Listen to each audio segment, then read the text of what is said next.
Olá, boa noite. Começa agora o Jornal da Justiça desta quarta-feira, 4 de janeiro.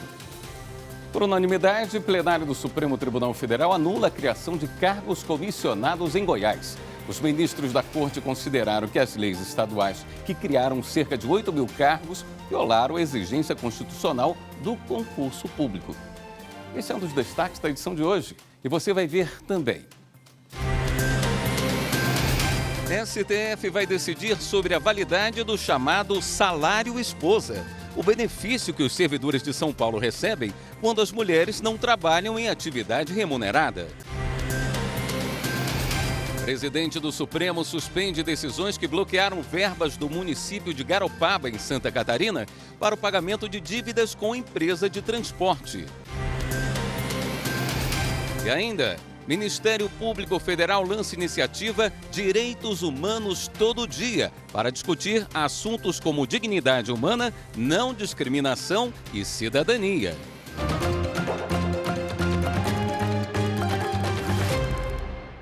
O Supremo Tribunal Federal anulou a criação de cargos comissionados em Goiás. Em decisão unânime, o plenário considerou que as leis que criaram cerca de 8 mil cargos violaram a exigência constitucional do concurso público.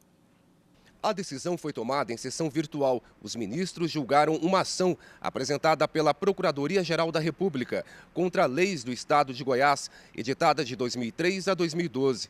Entre os argumentos, a PGR sustentou que os cargos foram criados sem a definição de atribuições.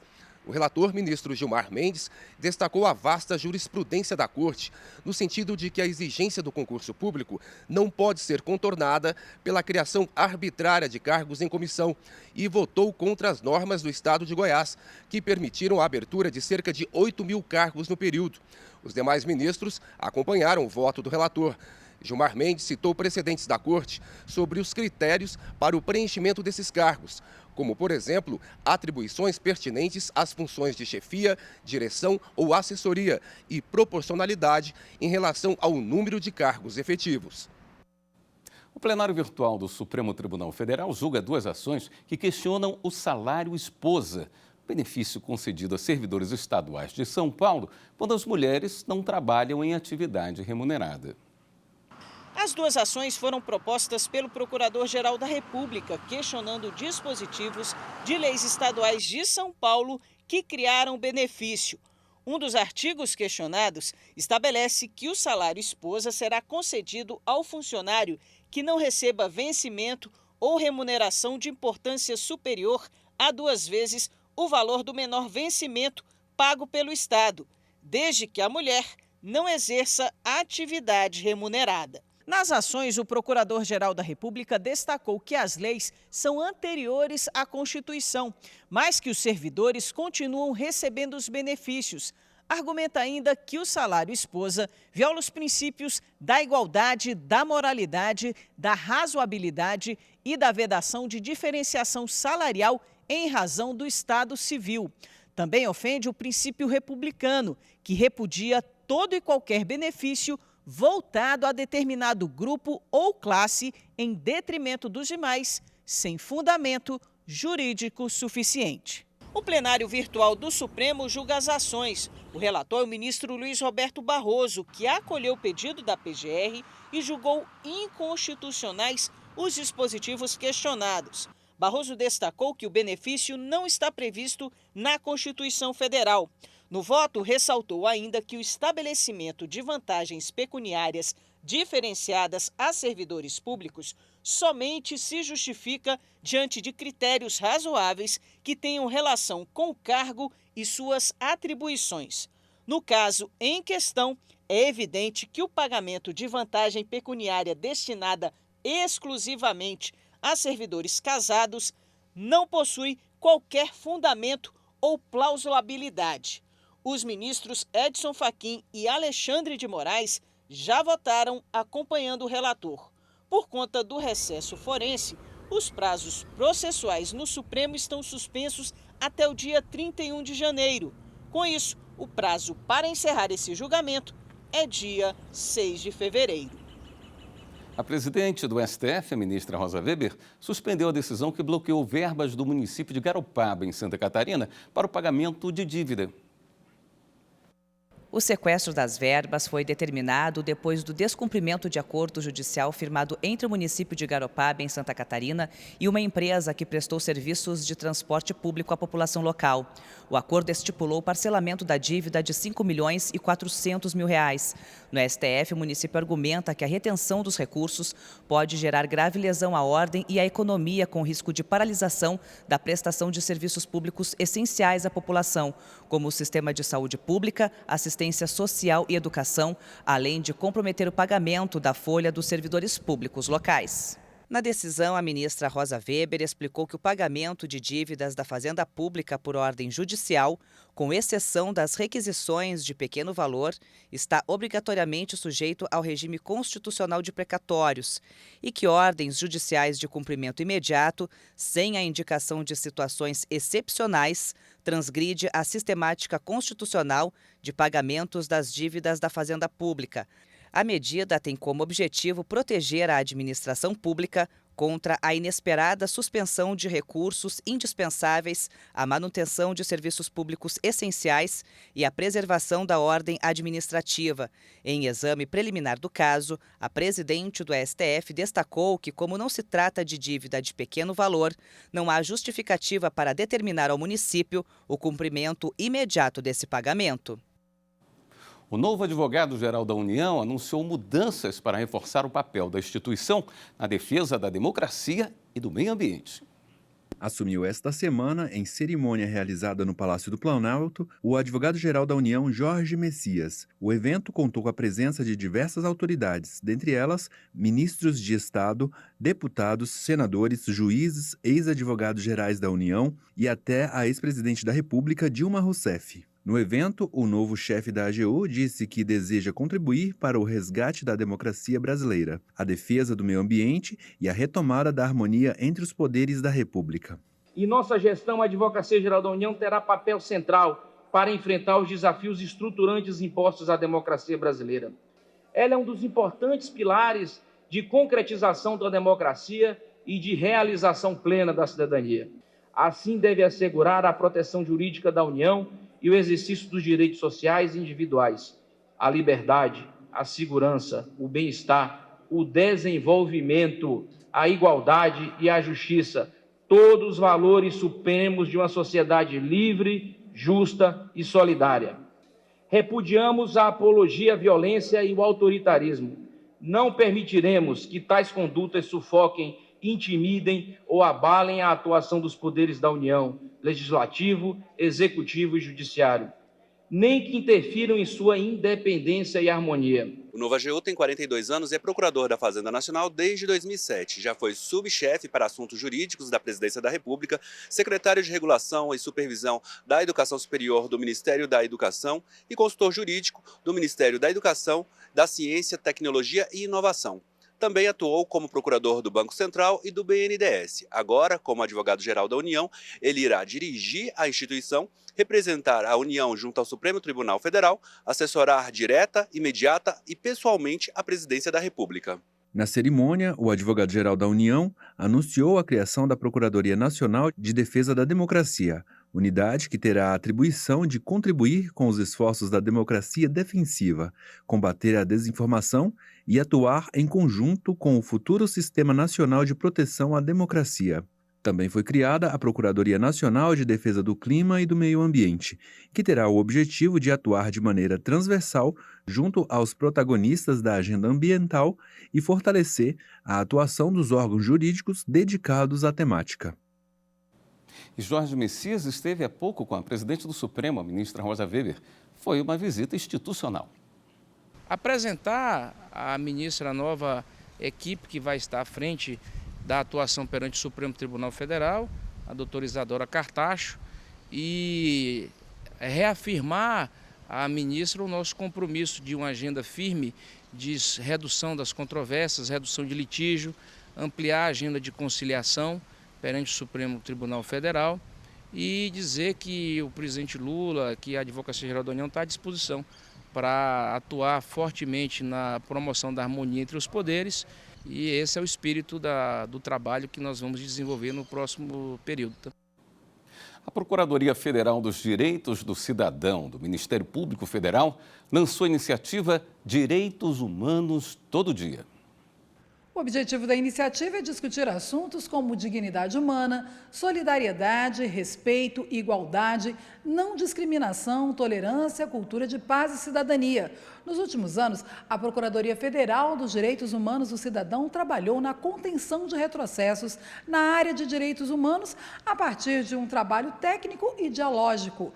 Entre as propostas apresentadas está a criação de uma instituição nacional de direitos humanos no país, a manutenção dos trabalhos da Comissão Especial de Mortos e Desaparecidos Políticos, a revisão da Política Nacional de Direitos Humanos, com a participação social, o acompanhamento dos fluxos migratórios para o Brasil e ações de enfrentamento do aumento da população em situação de rua. No próximo bloco, empresa aérea condenada a indenizar passageiro que foi impedido de viajar com o cão-guia. Voltamos já.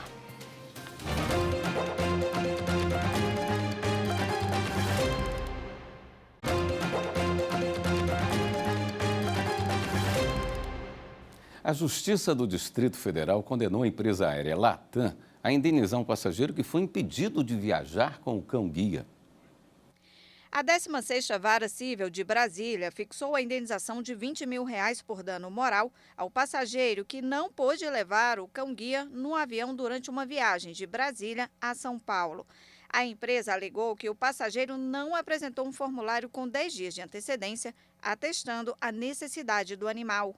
O usuário de cão-guia pode ingressar e permanecer com o animal no edifício terminal de passageiros e na cabine da aeronave, mediante a apresentação de identificação do cão-guia e comprovação de treinamento do usuário. Ainda, os animais devem ser transportados gratuitamente no chão da cabine da aeronave em local adjacente ao de seu dono e sob o seu controle, desde que equipado com arreio, dispensado o uso de focinheira.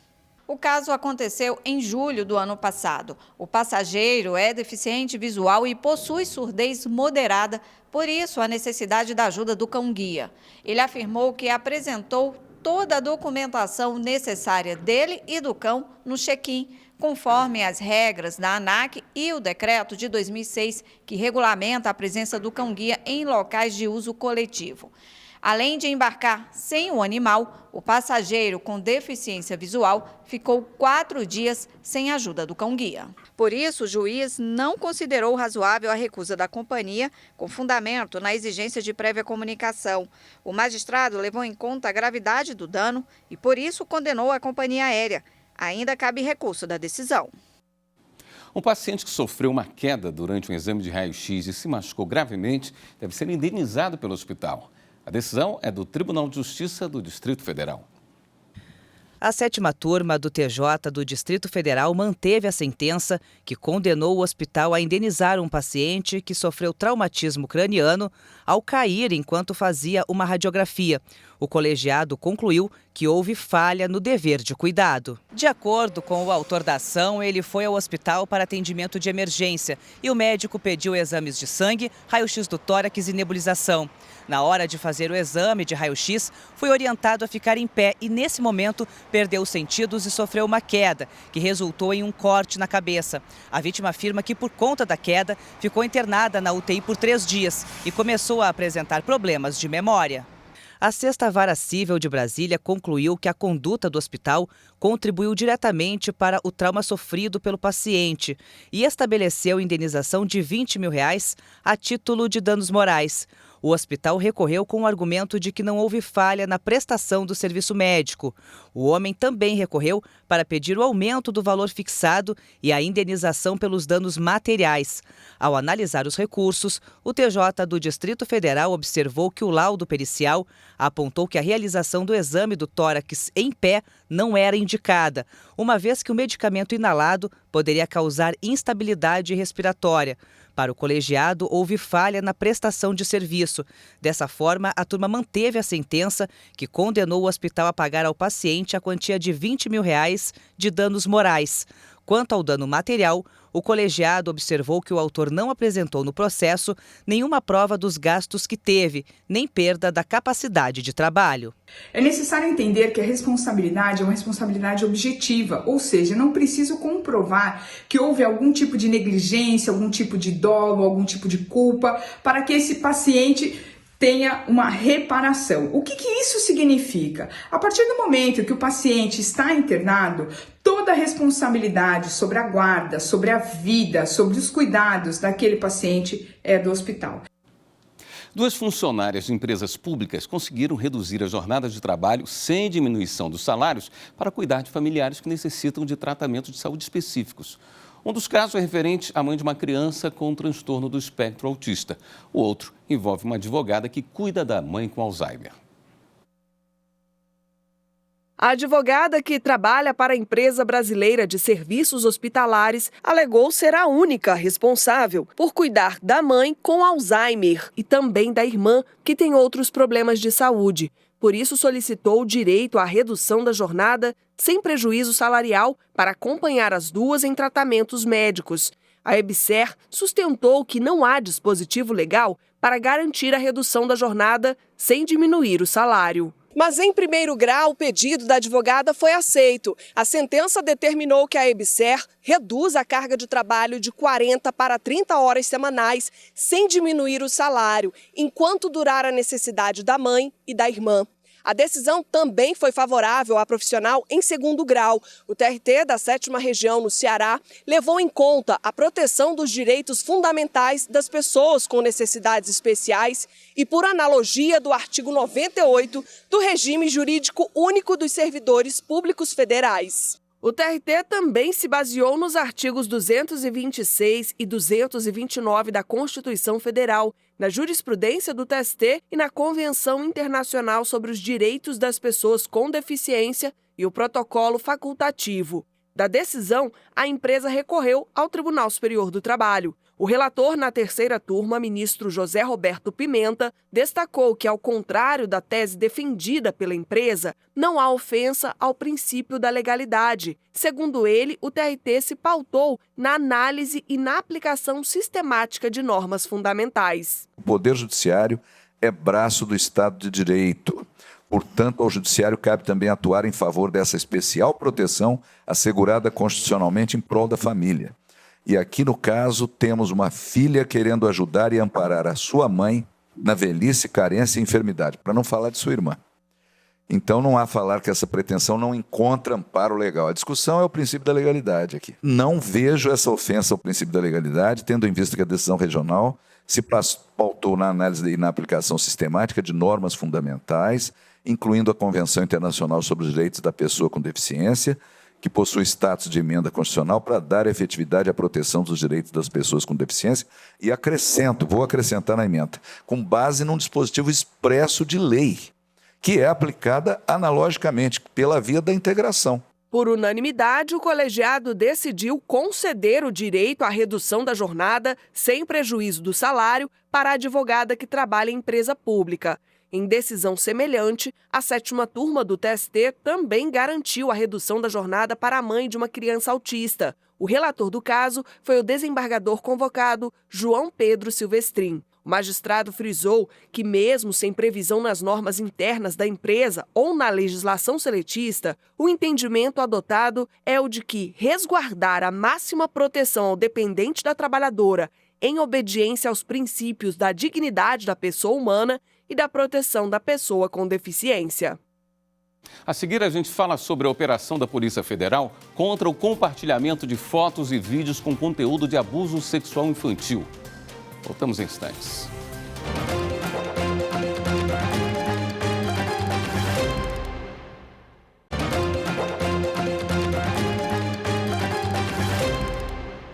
A Polícia Federal e a Polícia Militar fizeram uma operação nesta quarta-feira contra o abuso sexual infantil em Niterói, no Rio de Janeiro.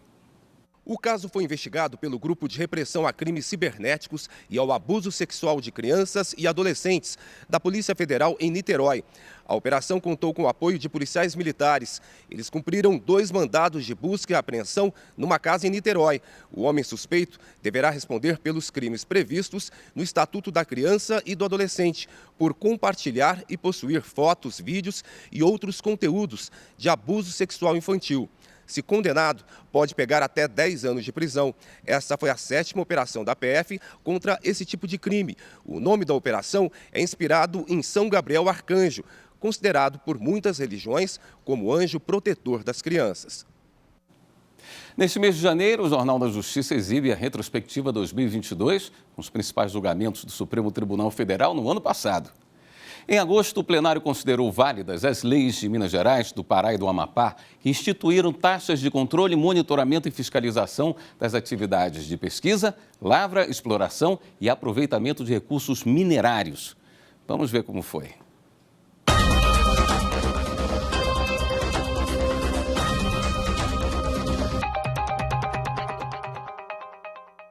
A Confederação Nacional da Indústria, CNI, em 3 ações contra leis de Minas Gerais, Amapá e Pará, apontou que as normas criadas pelos estados que instituíram taxas de controle, monitoramento e fiscalização das atividades de pesquisa, lavra, exploração e aproveitamento de recursos minerais são inconstitucionais. Para a CNI, as leis geraram poder de fiscalização aos estados e fixaram unidades de padrão fiscal por tonelada de minério extraído, sendo que os estados não teriam competência para legislar sobre o tema e exercer poder de polícia.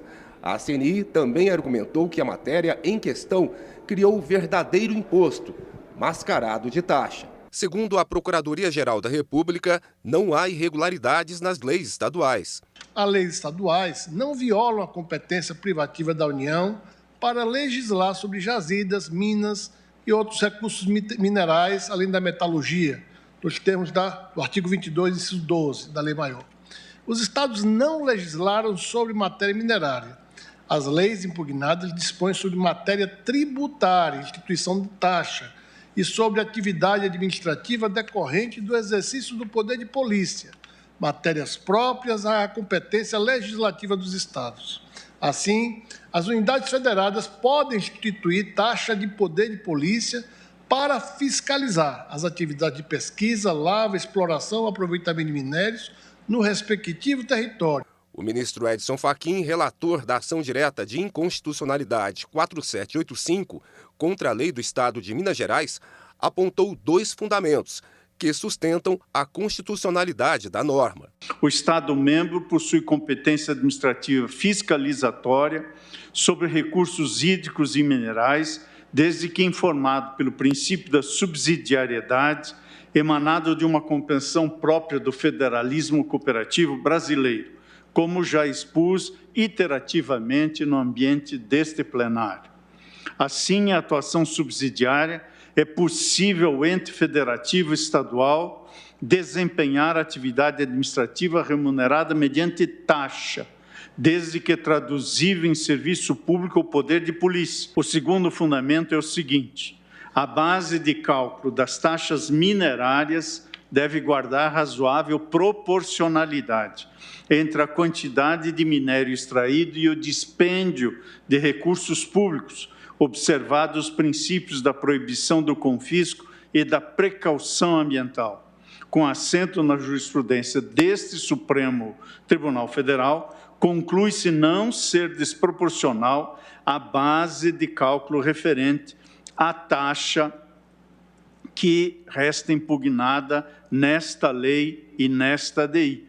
O relator da ADI 4786 contra a legislação do Pará, ministro Nunes Marques, votou contra a ação da CNI.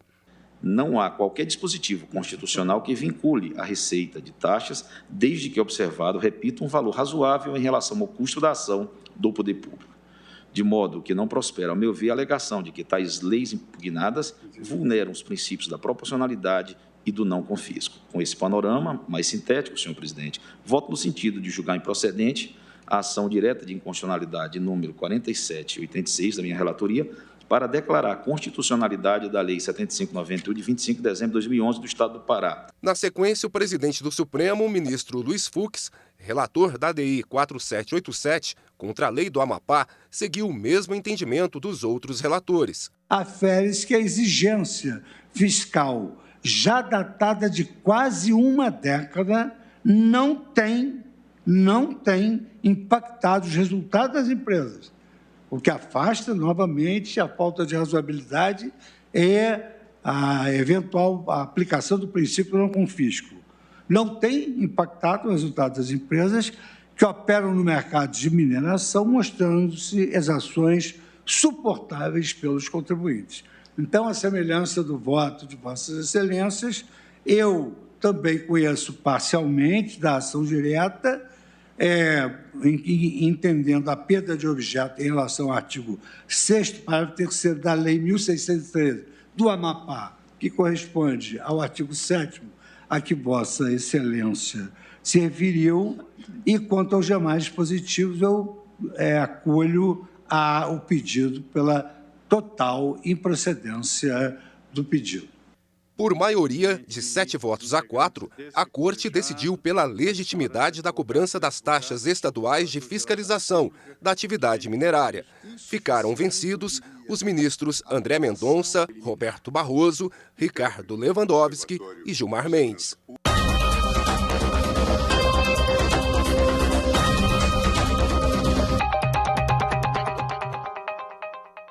Esta edição do Jornal da Justiça fica por aqui. Uma boa noite para você. Até amanhã.